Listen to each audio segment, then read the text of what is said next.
Hello friends, કેમ છો બધા? આશા રાખું છું કે બધા સ્વસ્થ અને મસ્ત હશો. આજે ફરી એક વખત વિડીયોમાં આવું છું, બ્લોગમાં આવું છું. તમારા બધાનો સાથ અને સહકાર મને મળે છે સારો એવો. મારા સબસ્ક્રાઈબર 150+ થયા છે અને સારું એવો મને રિસ્પોન્સ થોડો દેખાઈ રહ્યો છે. તો તમારા બધાનો ખૂબ ખૂબ ધન્યવાદ. અને આવતીકાલે ગણેશ ચતુર્થી છે. ગણપતિ બાપ્પા મોરયા. બધાને ગણપતિ બાપા સુખ શાંતિ અને સમૃદ્ધિ આપે. ગણેશ ચતુર્થીની ખૂબ ખૂબ ખૂબ શુભકામનાઓ. ગણપતિ બાપ્પા મોરયા, મંગલમૂર્તિ મોરયા. તો ફ્રેન્ડ, હવે મેં તમને જે પ્રમાણે કીધું કે મારા સબસ્ક્રાઈબર વધ્યા છે અને બીજું કે 150+ થયા છે. તો તમારા બધાનો સાથ અને સહકાર મને ખૂબ જ મળે છે અને આવી જ રીતે મને સાથ અને સહકાર આપતા રહેજો.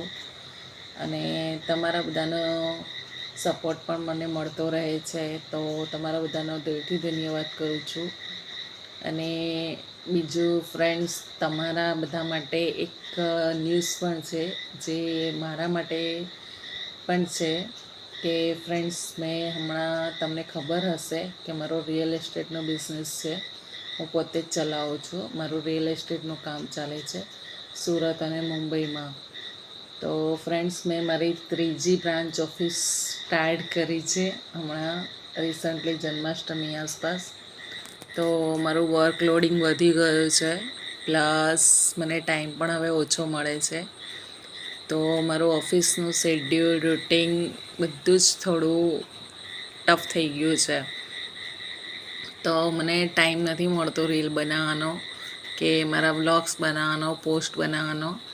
તો હવે હું જ્યારે મને ટાઈમ મળે છે ત્યારે હું પોસ્ટ બનાવું છું, ત્યારે હું રીલ બનાવું છું.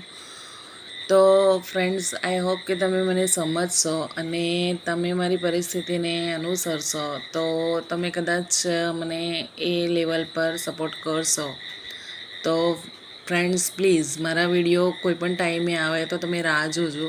પણ આવશે ખરા, નહીં આવે એવું નહીં બને. ક્યારેક જ એવું હશે કે નહીં આવી શકે, પણ મોસ્ટલી હું ટ્રાય એવો જ કરીશ કે મારી પોસ્ટ આવે ને આવે.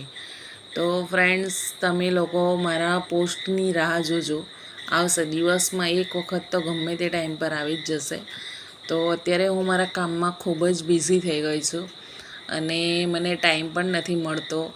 તો અત્યારે મારી પાસે હવે એવા પેન્ડિંગ રીલ્સ પણ નથી કે વિડીયો પણ નથી કે જો હું અપલોડ કરી શકું. હવે મારી પાસે એવું થઈ ગયું છે કે મારે જ્યારે બનાવું ત્યારે જ મારે અપડેટ કરવા પડતા હોય છે, એવું થઈ ગયું છે. તો હવે તમે મને સાથ અને સહકાર આપો છો એ પ્રમાણે તમારા બધાનો ખૂબ ખૂબ આભાર અને આગળ પણ આપતા રહેજો. અને તમે મારી ચેનલને સબસ્ક્રાઈબ કરો, ન કરી હોય તો.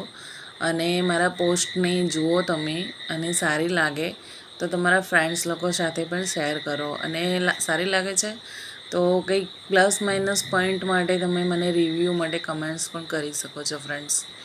So thank you so much friends, again thank you. તો ફ્રેન્ડ્સ, અત્યારે તમારા સિટીમાં ક્યાં અને કેટલો વરસાદ ચાલી રહ્યો છે? અત્યારે ઓલમોસ્ટ સિઝન વરસાદ છે નથી, થોડી ગરમી થાય છે એવું ચાલી રહ્યું છે. લગભગ કેટલા 8-10 દિવસથી જન્માષ્ટમી વાતને લઈને. તો અમારા ત્યાં પણ સુરતમાં વરસાદ આવે છે, નથી આવતો એવું છે. વચ્ચે સુરતમાં બહુ વરસાદ આવી ગયો તો પૂરના પાણી પણ છોડાયા, તો પરિસ્થિતિ થોડી પાછી બગડી ગઈ હતી. અત્યારે વરસાદ આવે છે, નથી આવતો. દિવસમાં ક્યાંક 1-2 વખત આવી જાય છે, પણ પરિસ્થિતિ ઇટ્સ ઓકે, નો પ્રોબ્લેમ. કોઈ પ્રોબ્લેમ્સ નથી અત્યારે, બધું સારું જ ચાલી રહ્યું છે. પણ જન્માષ્ટમી ગઈ, રક્ષાબંધન ગઈ, તહેવારો, અત્યારે આપણો તહેવારોનો સિઝન ચાલી રહી છે, તહેવારોનો માહોલ ચાલી રહ્યો છે. તો હું આશા રાખું છું કે બધાના ઘરે અત્યારે ગણપતિની સિઝન ચાલી રહી છે, તો બધા ગણપતિમાં અત્યારે ભક્તિમાં લીન હશે, બધાના ઘરે ઘરે ગણપતિ બાપાની સ્થાપના કરતા હશે, તો હમણાં બધા પોતપોતાની રીતે બિઝી રહેતા હશે. પણ ફ્રેન્ડ્સ પ્લીઝ કે તમે થોડો ટાઈમ કાઢીને મારા વ્લોગ્સ પણ જોતા રહેજો. અને મેં તમને કીધું કે હું પણ બિઝી થઈ ગઈ છું. મારી 3rd ઓફિસ છે, હું મુંબઈનું, સુરતનું, અને મારી 3જી ઓફિસ છે સુરત, આઉટ ઓફ સુરત થાય છે, સુરતમાં જ આવે પણ થોડા સુરતથી અલગ એરિયામાં. ત્યાં મેં મારી 3જી ઓફિસ ખોલી છે, પણ એમાં પણ હું બહુ ડિસ્ટર્બ થઈ જાઉં છું. આખું શેડ્યુલ મારું ડિસ્ટર્બ થઈ જાય છે અને આખું શેડ્યુલ ટોટલી બિઝી થઈ જાય છે. ઇવન ઘરનું તો ખરું જ. આઈ એમ હાઉસવાઈફ, તો હાઉસવાઈફનું પેરેન્ટ્સની રિસ્પોન્સિબિલિટી બધું જ મારી ઉપર એકદમ અત્યારે ટાઈટ શેડ્યુલ છે. તો મને પણ થોડો ટાઈમ નથી મળતો તમને લોકોને એન્જોય કરાવી શકો, તમે એ લોકો સાથે પોસ્ટ મૂકો. પણ હું આવવાનો ટ્રાય તો પૂરેપૂરો કરું છું. અને તમે પણ મને ફૂલ સાથ અને સહકાર આપીને મારા 150+ સબસ્ક્રાઈબર બનાવ્યા છે. મારી પોસ્ટને હવે તમે લાઈક કરો છો, અને એ જ મારા માટે બહુ મોટી ખુશીની વાત છે કે હવે મને એમ થાય છે કે યુટ્યુબ માટે બનવા માટે મને થોડી જે મહેનત કરવી પડતી હોય છે, મેં મહેનત કરી અને એના માટે હું ટાઈમ આપું છું. જે તમે મને પણ રિસ્પોન્સ આપતા રહ્યા, પ્રોત્સાહન આપતા રહ્યા, so thank you very much. Please friends, તો તમે નેક્સ્ટ પણ આવી જ રીતે મને સાથ અને સહકાર આપતા રહેજો.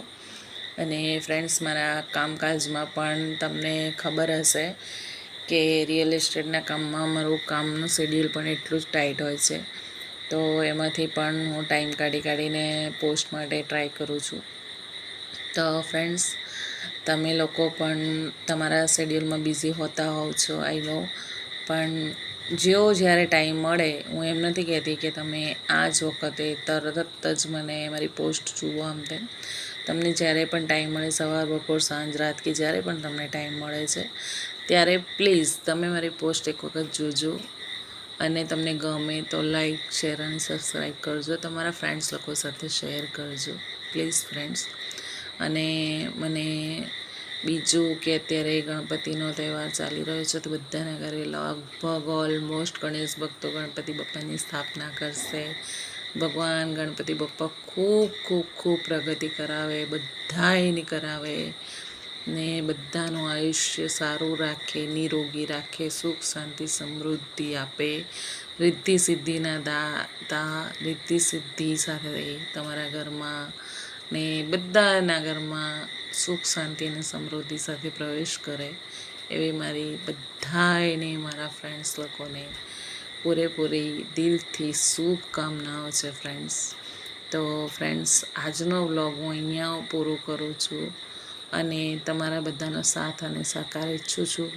સો friends, please please please again thank you. Ganpati Bappa Morya, Mangal Murti Morya. Ganesh ચતુર્થીની હાર્દિક શુભકામનાઓ સાથે તમને બધાને ખૂબ ખૂબ ખૂબ શુભેચ્છા. જય ગજાનન, જય ગણપતિ.